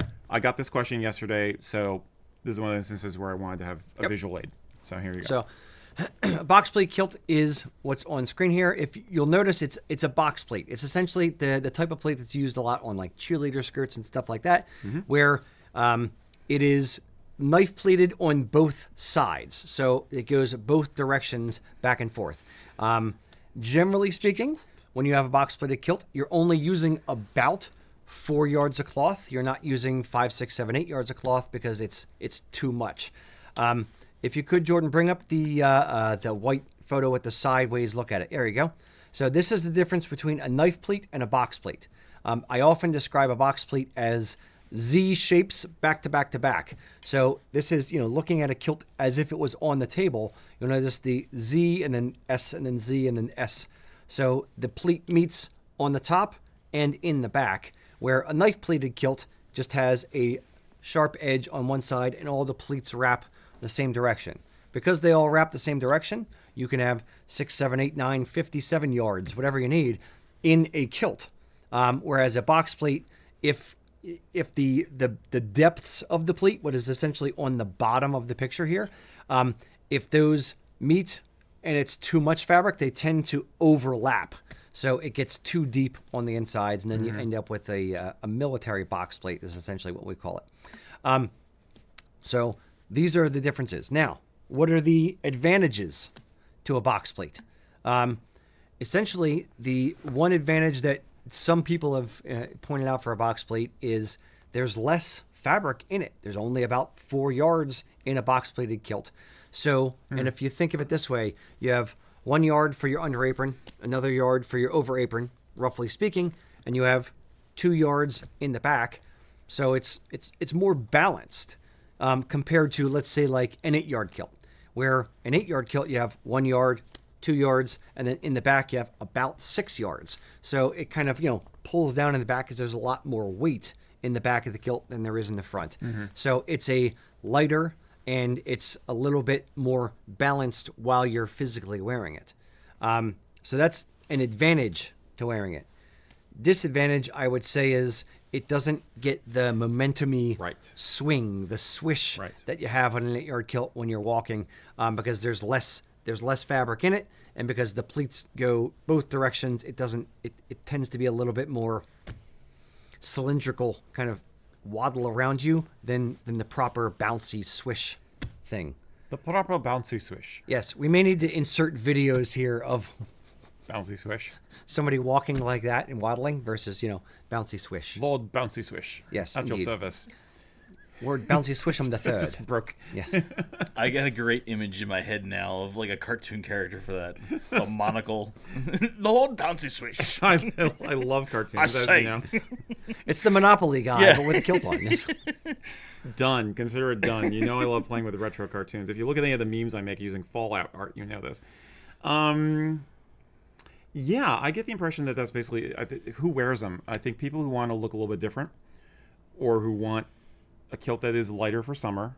That has definitely been made known to me. And it was more common, it seems, back in the 19th century when they were experimenting with how to make kilts and make them look good, as the revival suits started to develop and people were tinkering and stuff through the first half of the 19th century. And I think that as we've mentioned before, the Victorians basically invented the 8-yard kilt. And knife bleeding was also popular because as you're starting to have regiments wearing tailored kilts, you need it to be easier to mass produce them and easier to fit, especially if you had hand-me-down kilts, which is a topic we've talked about, especially concerning World War I. Look for the video. So basically, knife pleats were more efficient from that standpoint for making uniformity and ease of mass production for the military. And more pleats, more fabric meant more of a swish. So your bagpipers look more impressive. Or if you're in any kind of a capacity where you're trying to show off, you look more impressive. When you walk, you look more impressive. So for those reasons, knife pleats became much more standard. Box pleats are kind of cool. I'm not sure how much I'm personally into it, but I know that they have, like you said, they have some advantages. Now, here's a question for you. I'm challenging and I'm adding an asterisk because I am curious and I don't know the exact date off the top I may of my not head. either. But When did kilts go from 4 or 5 yards to closer to 8 yards? Was it Victorian times, or did it just the yardage increased and that's kind of more standard now? I get the impression that the 8 yards really started to come into their own in like the 1850s, 1860s, or later. I was going to say or Maybe. later. Yeah. It could be even, I want to say like 1880s for sure. Yeah. But Okay. probably 1860s would be Okay. a reasonable guess. I am sometimes flabbergasted by how early things are compared to how early I think they are. But in this case, I think that's the case. I'm looking at Mac because I'm hoping he's going to be like, yeah, that's what I heard. I'm sorry. yeah. I'm actually in between a few things. My apologies. I know you have other I only work to caught do. the end of that. Earlier military kilts, early kilts, period, were lower yardage. They started off as 4 yards, ish, 5 yards maybe, and over time the amount of fabric has grown. I know when, like the Black Watch wanted to pleat it to the stripe, they had to pleat. They needed a little bit more cloth to be able to do that, and that's when it started increasing the amount of cloth. So the question becomes, when did it standardize, so to speak, on 8 yards versus like And when 6 or 7 when was yards? this Black Watch pleat to the stripe thing that you're talking about? Yes. Okay. I don't want to speak incorrectly, so I'm not going to say here because we're live. we can look up some Yeah, notes and put but- them here. Yeah, I mean, I'd be curious to know what the government what the Crown was issuing for the troops in the colonies.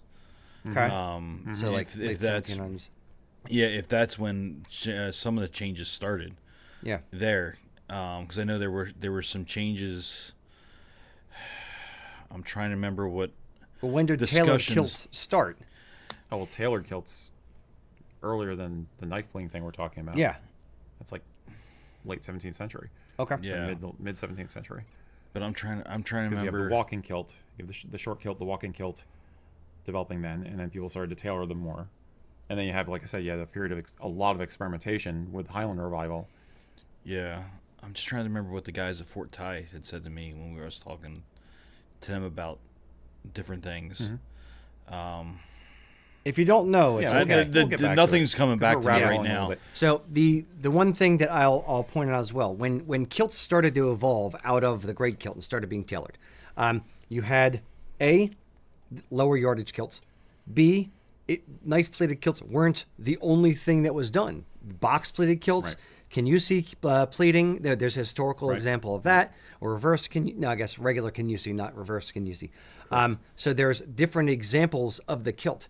And it kind of over time, just, when tailors just wanted to play with it. And hey, I want to do this type of playing, want to do that type of playing. Hey, I want my kilt to be different than Right. my friend's kilt. Right. So make this one like this. Yep. And, it's just an individual offering a service, offering something that other people don't have, and playing with it and letting it evolve. Now, at some point, it was kind of standardized on regular knife plating, and and in the 1920s, by that point, I would say for the most part, it was knife plating. Absolutely. Period. It's a lot easier to do, and for the most part, box plated kilts weren't really a thing. They kind of fell out of fashion and out of usage. It wasn't until I believe 1980s with a gent named Bob Martin where he started saying like, no, I want to do something different with the kilts that I am making, and he started making box plated kilts again. And then Matt Newsom kind of picked up the mantle from Bob Martin and wrote an addendum to Barb Tewksbury's book about making box plated kilts. So it's kind of been a little bit of a revival for more historical styles. And I know there's some people now who still, kind of do the ties on the kilt, or are doing specifically historical styles as individual kilt makers, as throwbacks to, I want these historical styles to live again. And that's been cool to see. Even mills doing historical stuff like House of Edgar with, the Culloden tartan and all these old historical tartans. You're going to say something. I was going to ask, what about the double box and the military box pleat? Lady Crystal does the double box pleat. I don't know if that's a historical is the style. military box pleat? How far back does that go, or is that? Military box pleat, Mac might be able to speak to it. It's essentially a box pleat, but one side is as deep as the pleat, and the other side is kind of a knife. It's kind of a hybrid between a knife plate and a box plate. What period They're is all that? fun to do up. Sorry. And of course, if you talk to military, living historians, some will say like, no, all the military kilts were pleated this way, or with this type of plate, or that type of plate. And a lot of it was it depends on who made it for the regiment, or each regiment had a different type. Yeah. Yeah, it all depends on your contractor. Yep. Your original thing you said there was when did that start? Yeah. Military, I don't military know off box the top of my pleats. head. But someone did bring up in the comments the Scottish Tartan Museum in Franklin.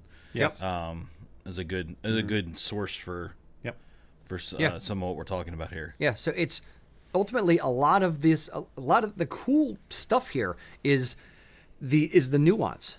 A lot of people look at Highland wear as kind of a monolith and don't think of it as having evolved over time.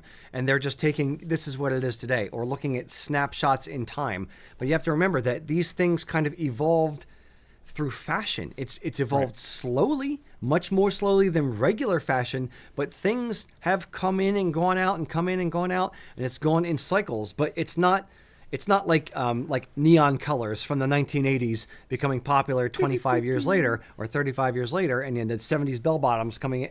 It's not shorter circles of fashion. It's much bigger loops of fashion, but it's all comes back around. And I love when people want to make sure that they're still doing this particular thing from 150 years ago so that it still lives and that people remember it's not just an artifact, shoved in the back closet of a museum somewhere.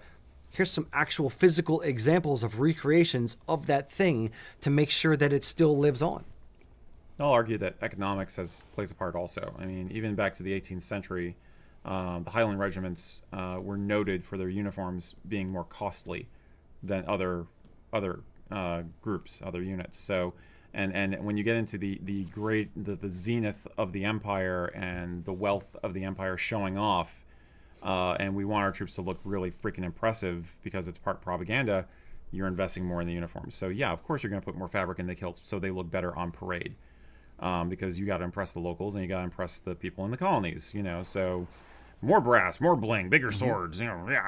More. But so I think that's a factor also. Yeah, you have some dominions that are having to raise their own money to fund their uniform projects. So and getting pissed off about that too. Yeah. So you have that all the way around. Yeah. Let me bring this back to the original question though. Would you recommend a box pleat kilt to someone now?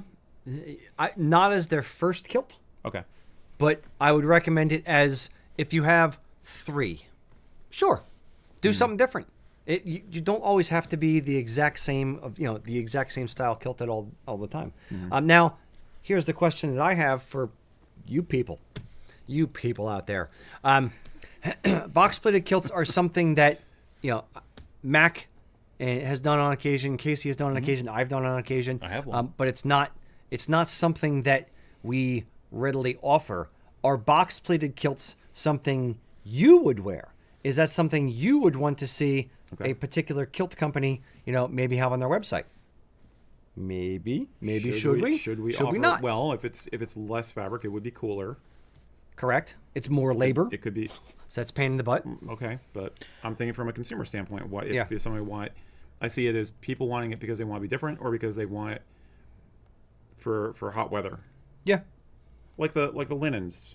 Because Yeah. we just launched a linen Jacket jacket thing. and vest Yeah. set, so I could see maybe appealing to people like that. I know we've got a few kilt makers over there that love making them. So Okay. Are you being sarcastic? no, I'm No. actually being. Oh, they serious. actually like They've making been box they've pleats? been Casey loves bugging me like they're like we want more box pleats, and I'm like Okay. Okay. yeah. Okay. So So- tell us if it's something we should offer, I guess. Yeah. Tell us in the comments. Cool. Okay. All right, Mr. Mac. Boy, did we rabbit hole on that Yep. one. Just a bit. We never do such a thing. No, especially not about military history. No, not us. Never. All right, so we have Eddie. That's how it comes up on the screen. So it's Eddie Eddie. wants to Hey. know: can you wear a kilt pin as a lapel pin for a sport coat or something similar? Looking to add a little element into Saxon wear. A little something. A little something. Okay. Can you wear a kilt pin as a lapel badge on a Saxon wear jacket, a regular suit jacket? Can you? Sure. No one's going to stop you. Should they? Yes. I don't have an opinion here. There was, I forget, we did some photo shoot and you guys had a kilt pin. I think it was on a women's jacket or something. And I hated it. I was like, oh, I don't want this photo to be out in the world. I don't want to have created this thing. I do not like a big honking, 3.5, 4-inch sword kilt pin on a jacket. No, hard stop. In my eyes, there a lapel badge, is about this big. Zoom back in. Get my head there. So Doink. that's the size of a lapel badge or a hat badge. Not a clan crest cap badge, but a hat badge. That is the appropriate size. Think of like, the little flag pins that politicians wear or things like that. Or if you've been to Inverness, I have an Inverness pin or a Scotland pin or whatever. Those are the sizes. It's essentially maybe an inch wide by an inch tall-ish. That's the right size. Too much bigger than that, and it's kind of a, look at me, I'm the pin. I don't know why it talks like Dracula. It does, apparently. So I would not wear a badge that big on a jacket. It's too much. It's oversized. It's too big. Maybe I could see wearing a cap badge, but even that is still too big. No, I'd go with a kilt pin over the cap badge because cap badge is like. Yeah, I wouldn't do either. No, Yeah. no. This is not meant to be product heavy, but we sell, clan crest lapel badges, so they're about, an inch big. If you took a kilt pin and the size of the clan crest that's on the kilt pin, that is the size, not the sword, but the badge itself. That's the size of the. Put your hand down. I'm not done talking yet. Sorry. It's distracting. Sorry. Go ahead. Love you, Eric. That's the size of the lapel badge. Eric, did you have something to add? I couldn't tell. Please, the floor is yours, my friend. I just wanted to say that you're great, Rocky. You're awesome. I really like you. I think that's the rule. If you're gonna break it, I did once early on. I got better, but I do have a cap badge on my biker jacket. So I think big chunkier jewelry like that in that context, freaking go for it. I mean, it gets back to what we have said in the past, even just today maybe, about knowing the rules and following them so that you're doing it properly and you look elegant and dignified and you're doing it right, versus I know exactly what the rule is and I'm going to freaking go totally off the reservation and break it. And I think like putting a kilt pin on your biker jacket or something like that, or on your pea coat, or maybe not pea coat. You get my point though. You know, if you're doing the rebel thing, then maybe it's okay. But if you want to look nice, I wouldn't recommend it. If you are a woman, you're presenting feminine. Women's brooches tend to be larger than men's lapel pins, so I think the rules are a bit different for them. But then, in that case, I think that's what. If it was Jillian who did it, it was that where the tinkering was coming in, was like, could this work as a woman's brooch kind of a thing? But I would still, it wasn't that great. I would still, even when I'm thinking women, feminine, I'm not thinking sword pins. No.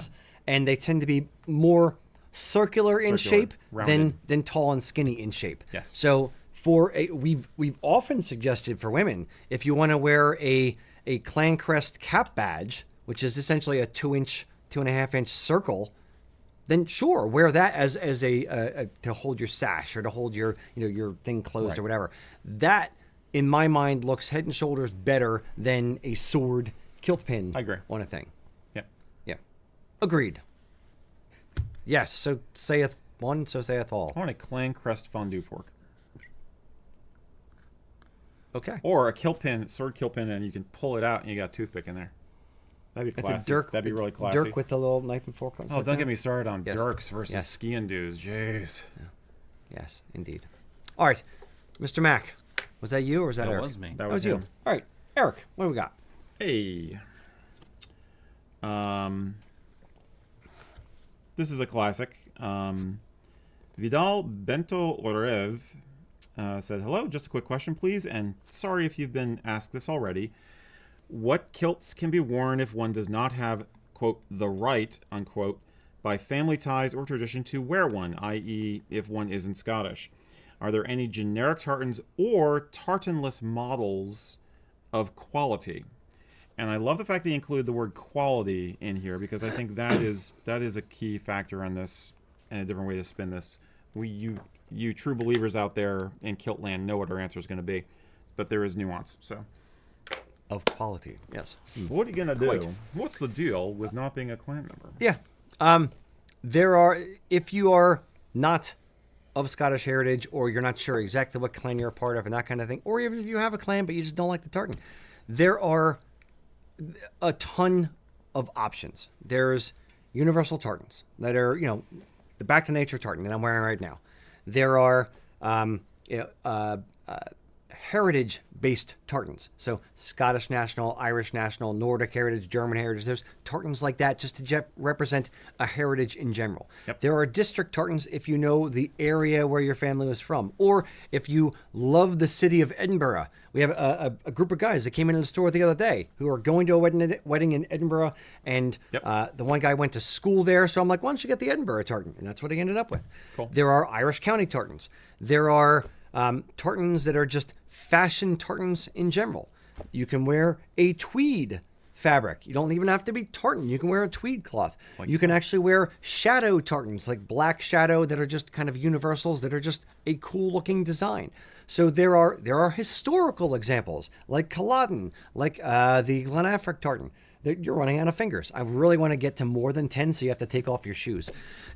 So maybe I'm not quite there. Nobody wants But there are a lot of tartans that you can choose from, or non-tartans Yeah. that you can get to represent either Scotland in general, or just having fun because you like the kilt as a piece of an article of clothing.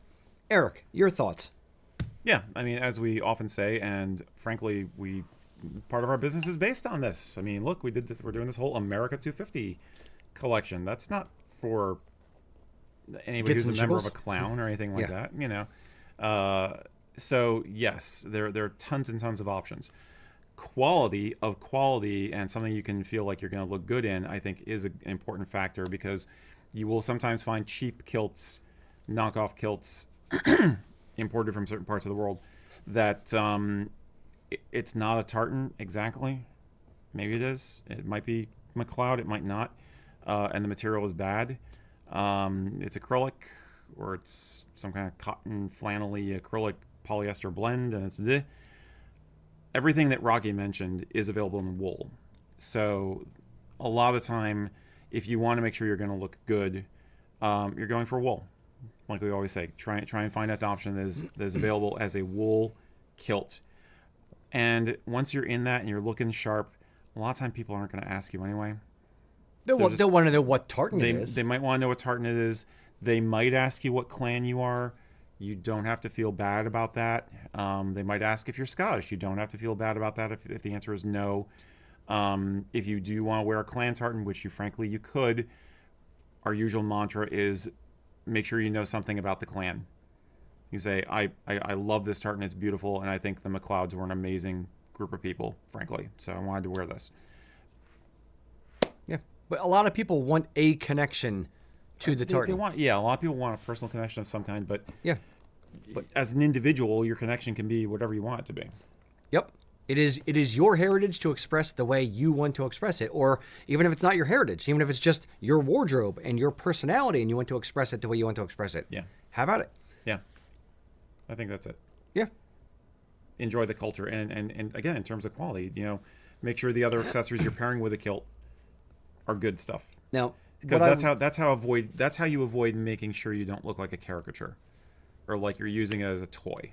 That's the bottom line. That's where the quality really comes in, is that you look like you're taking it seriously. Yep, and that's kind of where I was going to go next. Was one of the things we say on the show often is making sure you are a sincere student of the culture, making sure you are not just using this as a plaything and mocking it, and just hey, look at me and my Sea Jimmy hat and my acrylic kilt and my bright bold Royal Stewart flannel shirt that I'm wearing with this kilt. Like it's not over the top. It's not crazy expressionism.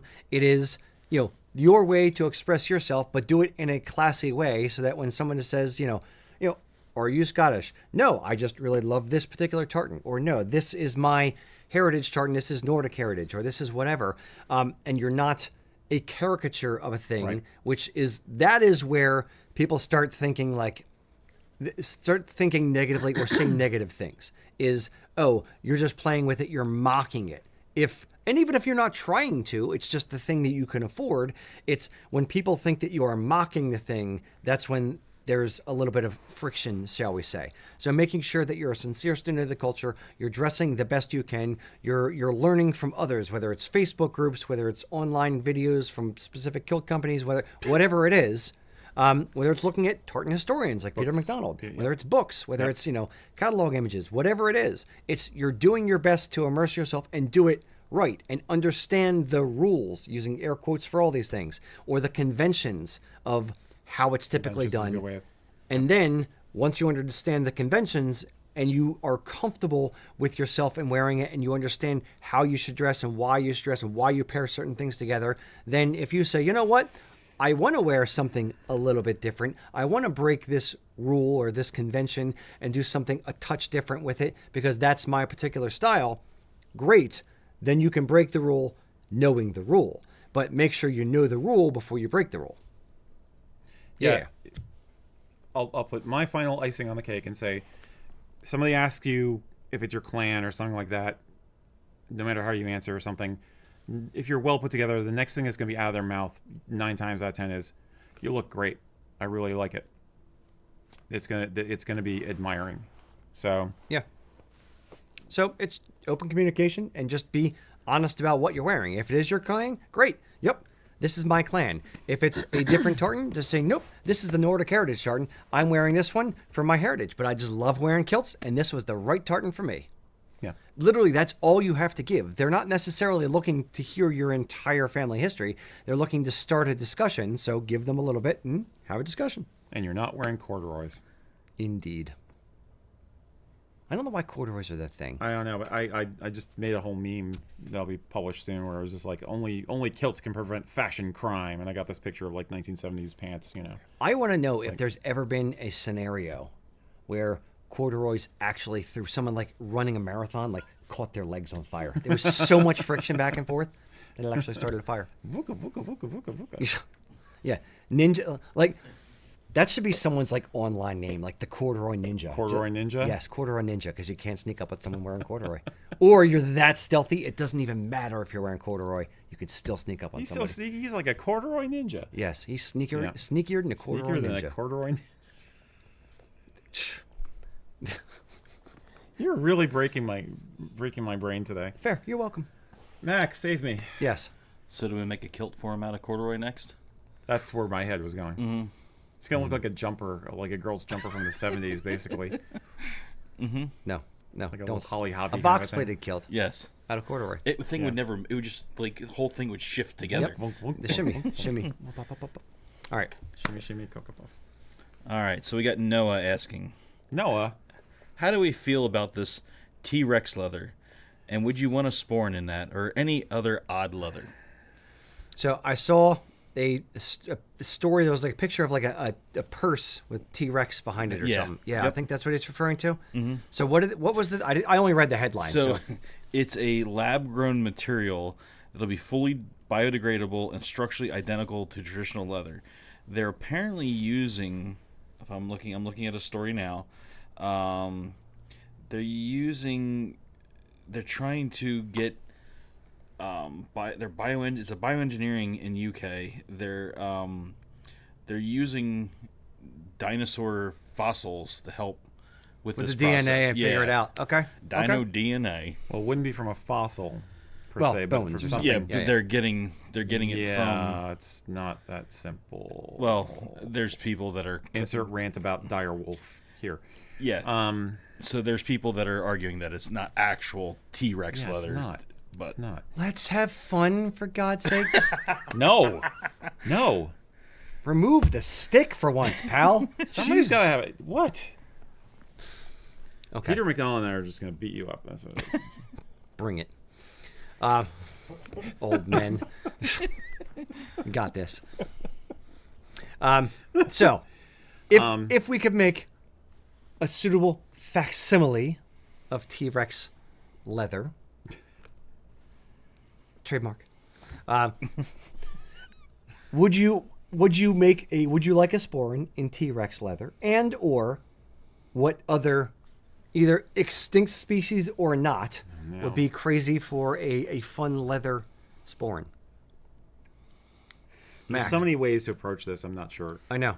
I'll let you think about Yeah, it. okay. I know. I need to Okay. let your anger simmer down. Right. Mac. I mean, it all depends on how this leather looks in the end. Like, I don't know. Yep. Is this going to be like a weird pig skin where it's got these little I'm pinholes all imagining over like it? chicken skin That's where I'm kind of. So we just deep fry it. Yeah. because we now but- know dinosaurs probably had feathers. So. Yes. And I raise thousands, or several hundred little dinosaurs every year. Yeah. But I mean, I'd be willing to take a look at it, see what it came out looking like. I mean, this image they have on this article is a generated one, so Of course it is. they don't really have anything set yet on it. Right. But what would I want a leather insert animal leather sporn made out of? That is An extinct animal. So specifically. it doesn't going necessarily say, it just says Any. any. I'm going any. Okay. Any animal. Like first thought maybe would be like shark. Something Okay. God damn it. something that way. Something Okay. that we don't, typically like pheasant or something like that. I've seen Yeah. those are reasonable. I You know, could what's get her one face of using those. the, Yeah. the roadkill I- to make the stuff she Yeah. makes. Yeah, but I don't like the bird feather sporins. To me, it's like I don't know. I don't like that. So I wouldn't do pheasant myself. But so you're saying shark? Saying okay. shark. Okay. And all ethics of killing animals / Okay, thank endangered you. Because species. I was going to say, apply. No frankly, clubbing? Yeah. I have ethical issues with this entire thing on a lot of levels. Frankly. This is a non-ethics zone. Okay, so this is fantasy. Fantasyland. Totally fantasy. Well, then Yes. I want dragon. Real creatures that actually existed. Dragon. Unicorn. Okay. Real. We're cracking up the new guys over here. How about a horsehair style sporn and woolly mammoth? Damn it! All right, I have a backup. I was going to say woolly mammoth because I would say like a goat hair style, like where it's just long shaggy hair. Okay, I was going to go saber tooth was my backup. So and maybe like but I don't know how big the things are, especially I guess saber tooth's kind of big. They're looking huge. Yes, I know. So, like, part of me is like, if there was a baby one that died of natural causes, so I didn't kill it, and like little baby saber tooth, maybe like have like the tooth as like the Yeah. either the tassels in the Yeah. sporn or something. I think a fur pelt, like a hunting sporn, saber-toothed tiger pelt, and then Okay. I would use one of the tusks to I don't know if you'd call it a tusk or a fang, but carve a kilt pin out of that. Okay, That'd be cool. or like a scrimshaw, whalebone, kilt pin. I just realized that for my woolly mammoth one, I want a Clovis spearhead. What is a for the kilt Clovis? pin. Clovis is one of the earliest Paleolithic spear points found Okay, in North America from Okay. Clovis, Texas. Hence Okay. the name. So I wanna. That'd be pretty freaking cool. okay. I was gonna go very, very dark and be like, so are we considering humans animals? Can we get? I was gonna All right, do that earlier, and let's- I thought that would be going too dark for you, so I didn't gonna do that. It is, which is why I did it, and I shouldn't have done it. So we'll just get that out. That's fine. Okay. We're not actually going to edit We're it out. not. But we're not going to talk about human death. Smack, any other? So shark? The only other thing I could think of Shark is is good. is kind of we had an example here, but I don't think it was executed as well as it could. Like alligator. that was fake alligator. I know Yeah. that's what I mean. Yeah, It was yeah. the It was black. execution Yeah. wasn't In Metallica. there. Yeah, but it had to me it had like kind of like a rockabilly feel to it, where I think Horse. it could like put all the pieces together right. It could look really well. Yeah. I just don't. Why do you need to artificially produce a facsimile of T-Rex skin when you've got emus running around? I mean, it's a giant chicken. Fantasy, non-ethical. No, we don't yeah, care. I'm just saying. Come back to the fun part, Eric. But we are getting some interesting answers on here, though. Yeah, We yeah. are. Giant squid, Okay. Komodo dragon. How would you make a squid sporn? It would shrink a lot as you. They're already a bag form. Just cut the legs off. I know, but like if you demoisturize or whatever, you suck the water out of the thing. Like how would it? You have to desiccate it. Yeah. Okay. Platypus, full mask though. See, the problem that I have with a lot of these with a lot of these animals is platypus actually are nasty little guys. They're like hook, like Yeah. like knives at your elbows. They got Oh, Polish. yeah, with these- They got Polish elbows. Yeah. The problem I have with a lot of these is that the animals are so big, and or that like the pattern on it would be like shark is great because you can use it's monarch. It's not like super. monochromish. It's not super duper Depends like, on the shark. detailed. Yes, but it could look cool on a small item like a sporn. Whereas like woolly mammoth would be a good one for a longer hair sporn. But if you look at the saber tooth or something with a pattern on it, it's difficult. So especially the big animals like T-Rex or something like that. Because I would love to have like like the some kind of clasp with like the barbed tail of the Stegosaurus or Triceratops horns or something. There's this one dinosaur. It's dinosaur, or it wasn't a dinosaur, a reptile that basically dominated the planet in this one era. They're sort of bird-like, but they were like mucking huge, and they make T-Rex look like a wimp in terms of hunting. Yeah. And they were incredibly deadly, and I can't remember what. There was a whole genus of them. I can't remember what they're called now, but that would be cool. I'll have to look that up. Or Velociraptor claws. It's like Kinda, little tassels. yeah. Yeah. Ah, there's so many cool dinosaurs. Yeah.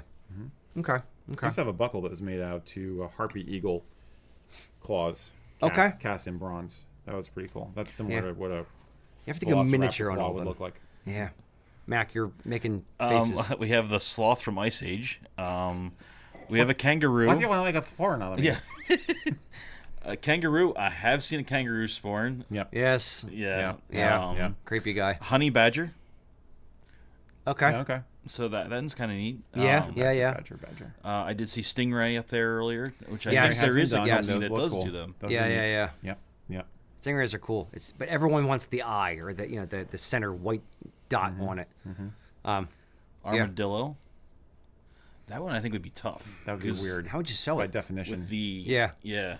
Yeah. Roadkill armadillo, it. so it's flat already. It's fine. I was gonna say you'd have to like cut each of the rib things and flatten Yeah. them, and then. Interesting thought. Terror birds is what somebody's. Is that what you were talking about? I'm not sure. It might be. I don't know. I saw a documentary on them. I'll look it up. Okay. All right. We could Let us know in the let's do a comments. whole show on alternative spawns. Yes. So let us know in the comments what your favorite fantastical animal would be. No ethics involved, obviously. Not obviously no ethics involved. It's for this exercise. For this It's a exercise, you don't thought have to worry about the exercise. environment or Yes, anything indeed. like that. We're not coming after you. All right. Very good. Oh yes, fresh dodo. Yes, indeed. Eric. Freaking dire wolf. Frassa. Oh. What a croc. No, crocs still exist. Oh, a croc sporing. Make rubber for the holes in it. And... Okay. Colin McLaughlin said, "Hey, American Dream is next on my list. Would you guys get it this year before the 4th of July by any chance, or wait until next year for the 250th anniversary? If the latter is the case, I'll be getting the Marine Corps tartan kilt later this year." So it's more of a commenty question. And this is product related, but I'm letting it go anyway. The American Dream tartan is going to be where in our roster? It exists. It We already exists. have it. Yeah. Yeah. So yeah, we'll make this quick. So what would you get now versus later? Okay. And let's not even make it about us necessarily. Just make it a general Sure. thought process. So if there is a tartan that is limited edition and one that is readily available or stock supported, then I would go with the limited edition one just to make sure I get the Make sure you limited get it. edition thing. Yeah. Exactly. Or if there is a date that you're specifically looking for something for. So he mentioned the Marine Corps tartan. Yeah. The Marine Corps' 250th anniversary is November. Is it November 1st? The beginning of November. In Is it the 11th? Is it 10th, No, November 10th. 10th. November Excuse 10th. me. I knew it November was right around It's the- the day the birth- before they're using the Armistice birthday. Day. Yeah, Yeah. yeah. Yeah. So the Marine Corps' birthday is November 10th in 1775. So this November 10th is going to be the 250th anniversary of the founding of the Marine Corps. Founded in a bar, which any Marine will tell you they are very, very proud of. Right here in Philadelphia. So if I was a Marine, and which I'm not, and I was going to, want to eventually get the Marine Corps tartan, I would probably do that one now so that Yeah. I could I think now's the time. enjoy it for the 250th anniversary. And if there was another tartan that I wanted as equally, I'd put that one off and do that one later, just so I could have the Marine Corps one for the 250th anniversary or for whatever event, whatever tartan you were looking for Yeah. is. Yeah. Agree? Thoughts? Yeah, especially, in this particular case, also because it's 16 ounce, if I'm correct. Well, it's The Marine Marine Corps Corps. is available in 13 ounce period. We are doing a special We're run doing of a it. special run of or 16 have done a 16 special run of it in 16 16 ounce. ounce. Correct. So, yeah, sometimes you want to get in on things because they're not going to be around. So, Yeah. Indeed. So, yeah. sorry. That was Okay. product E1. Yep. Do another one. Me? Me? Yeah. Or do Mac. Two more. One from you, one from Mac. Okay. Yeah, we were a little rambling today, guys. Yoink.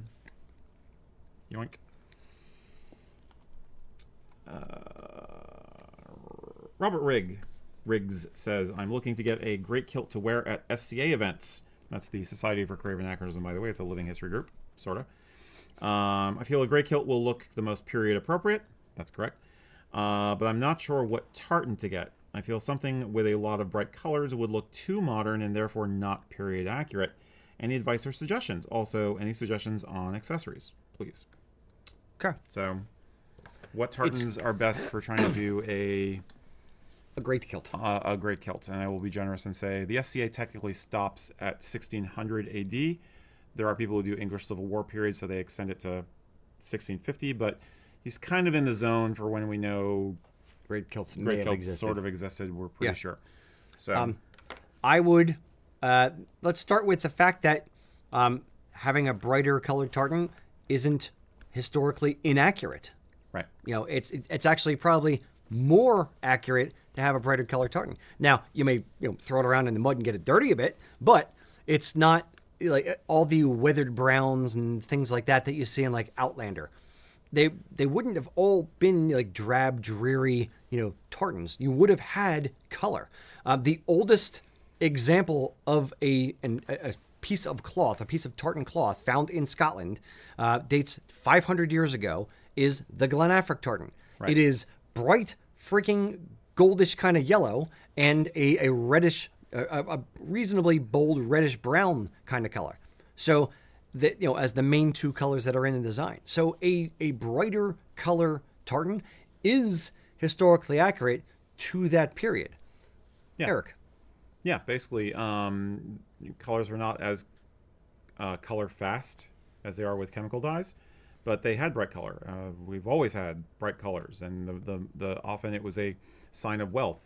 Brighter colors were often, a little more exciting, and therefore sometimes they called for ingredients that were not as readily available, so they were more of a well-to-do kind of a thing. We know that by the 18th century, red was particularly popular with people of means. That's a later period than you're talking about, but I think the logic applies that basically, you could go for something that feels like it's more vegetable dye. An ancient color palette tartan might make sense from that standpoint. But even sometimes with modern tartans that they're weaving and calling it ancient palette, they go too far in the direction of washed out looking. They did have brighter colors, so I wouldn't let that worry you too much. I would just avoid colors that we are pretty sure they didn't use, like purple. You know. And if you look at House of Edgar has their historical collection, and there's a lot of them there with colors you wouldn't necessarily expect, like the Royal Archers tartan and things like that. Mm-hmm. But there are some very bold, bold red. There's a bold red tartan in there. I'm trying to think those of are ones. post the SCA period. They're Understood. later period, Understood. but still. These are the older examples of tartans that exist. Mm-hmm. So yeah, it's bold colors exist, and it's nothing wrong with it. Mm-hmm. Cool. All right, Mac, why don't you give us one more from the audience peeps? All right, this is a fun one here. Okay. From Michael, what celebrity or celebrities do you wish would gain a passion for the kilt and start wearing a kilt as casual or formal attire? And they threw out theirs as being Jim Carrey. See, I don't know how I feel about Jim Carrey or a comedian doing it, because Michael Myers already does. Yes, and Sort of, then kinda. it becomes a bit of a joke. Now, from what I've seen or witnessed myself, I would say most Scots aren't really offended at Mike Myers doing the fat bastard kind of Because he has some thing. Scottish heritage. Yes, indeed. But I would say Jim Carrey. I don't think he does. He may Come up have with your Irish, own, though. but Come up with your own. yeah, I would say it's, for me, it wouldn't, I'm kind of whittling it down a little bit. For me, I wouldn't necessarily choose a comedian necessarily, unless there's something there, or unless they were like, if they were wearing it traditionally and not using it as part of a gag. Like Robin Williams has worn a kilt and looked great wearing a kilt. There's a few pictures of him wearing a kilt at Highland Games and stuff. Yeah. But he looks really well put together. He was a sincere student of the culture. Correct. Billy Connolly has worn a kilt and looks great in a kilt. But he's done, like, thinking of Billy Connolly in the 70s with his banana boots and that kind of stuff. Right. He was a crazy, wacky comedian. But Scottish. Yes, but when he wore the kilt, he wore it properly. He wasn't wearing it as a costume, as a joke. That's kind of where I would draw my line with my suggestions, how I would feel about it.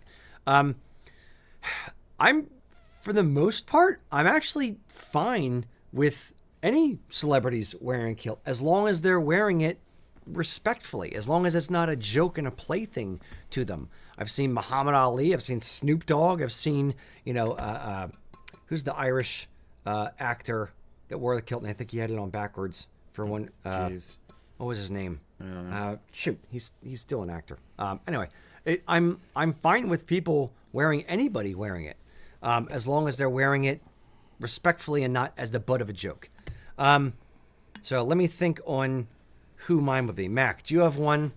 I have one that, and I think just because of the fame this person brings, it would bring out a wider range of people.